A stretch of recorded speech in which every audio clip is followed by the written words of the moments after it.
Hello friends, I am Dr. Kavita Tiwade from Vivekananda College, Kolhapur.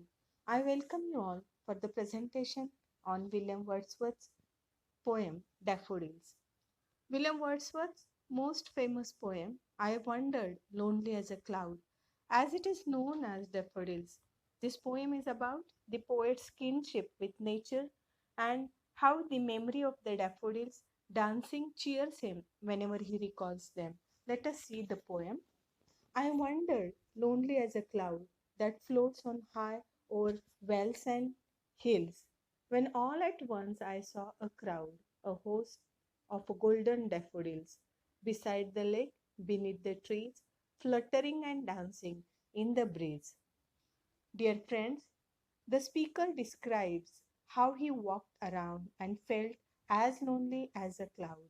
He doesn't say walked around, but uses the much more descriptive word wandered. Wandered means roaming around without a purpose. Like when you explore something, the first concept that we want to take a look at is that the cloud is lonely. Asking questions about what this means will help us get into the poem. Are clouds lonely? Well, maybe. The ones that float about valleys and hills are lonely. It is more likely the speaker is projecting his own loneliness on the clouds. But that still doesn't explain the strange image because clouds usually travel in groups. Maybe a cloud is lonely because it is so far above the rest of the world. Maybe the speaker has thought of hills and valleys because he happens to be wandering through such a landscape when all at once I saw a crowd, a host of golden daffodils. Suddenly, the speaker sees a group of daffodil flowers. We tend to think of daffodils as yellow, but he uses the more majestic sounding, that is golden. He calls them a crowd, so they must be packed tightly together. Then he elaborates on crowd. By adding the noun host, we seem to be dealing with some very special daffodils beside the lake, beneath the trees, fluttering and dancing in the breeze. He sees the daffodils beside a lake and under some trees.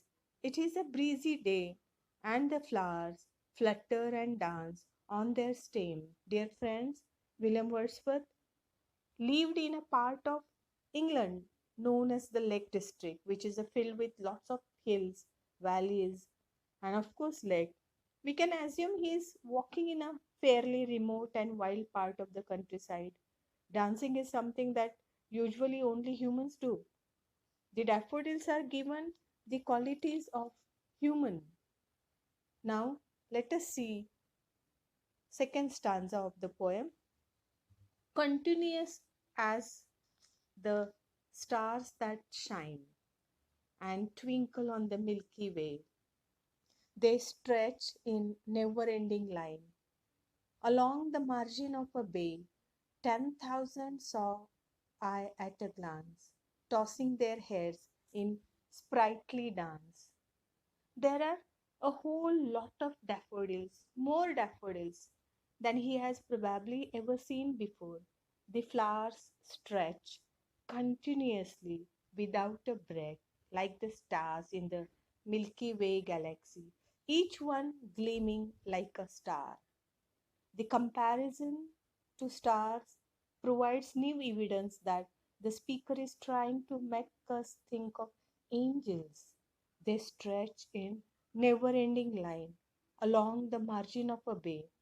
Like the Milky Way galaxy, the flowers are roughly concentrated in a line that seems to stretch as far as the eye can see. We imagine the same effect with the flowers. It is not as if there are no flowers outside the shore of the lake, but most are concentrated on the shore. 10,000 saw I at a glance, tossing their heads in sprightly dance. The speaker takes in 10,000 dancing flowers at once. That is a lot of daffodils. The flowers toss their hands while dancing to the wind. Friend, let us see the stanza 3. The waves beside them dance, but they outdid the sparkling waves in glee. A poet could not but be gay in such a jocund company. I gazed and gazed, but little thought what wealth the show to me had brought.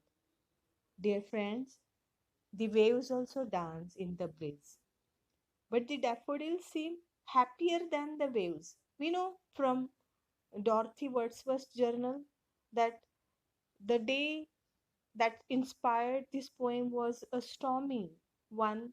So the waves on this medium, two large sized lake, must have been larger than usual.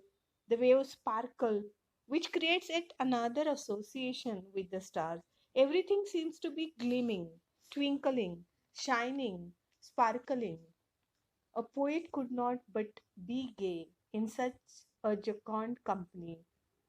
Despite William Wordsworth's earlier loneliness, the poet now cannot help but feel happy with such a beautiful vision to look at. The flowers and waves feel like companions to him. He said, I gazed, but little thought what wealth the show to me had brought. The repetition of a gaze tells us that he kept looking at the flowers for a long time. It is as if the speaker enjoys looking at these daffodils at the time, but doesn't realize exactly how great of a gift he has just received with his vision. Now, let us see the stanza number 4.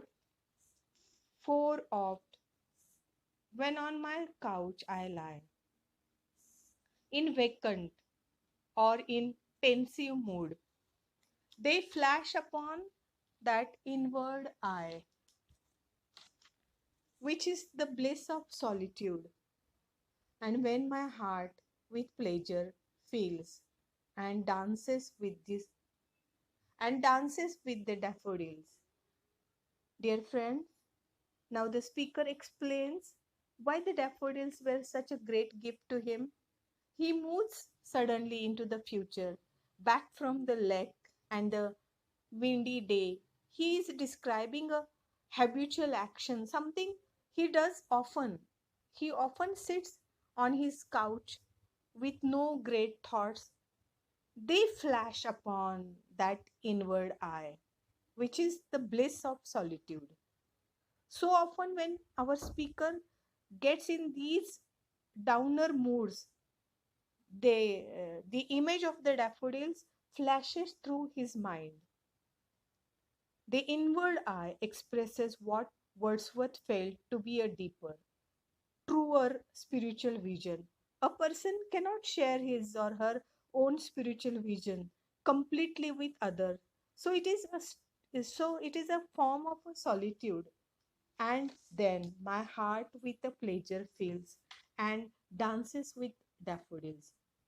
When the memory of the flowers and the lake flashes into his head, he feels happy again. It is most like the same experience he had while wandering through nature at the beginning of the poem. When the real daffodils push the loneliness out of his head, the memory of the daffodils is as good as the real thing. His heart is a set of dancing, just like the flowers. He dances along with them, and they are his cheerful companion once again. So, Daffodils, this poem is mainly about the state of inner happiness. The poet thanks to a group of daffodils which impress him deeply. This inner state of a bliss happens almost instantly, even if the poet started off lonely as a cloud. Thank you very much.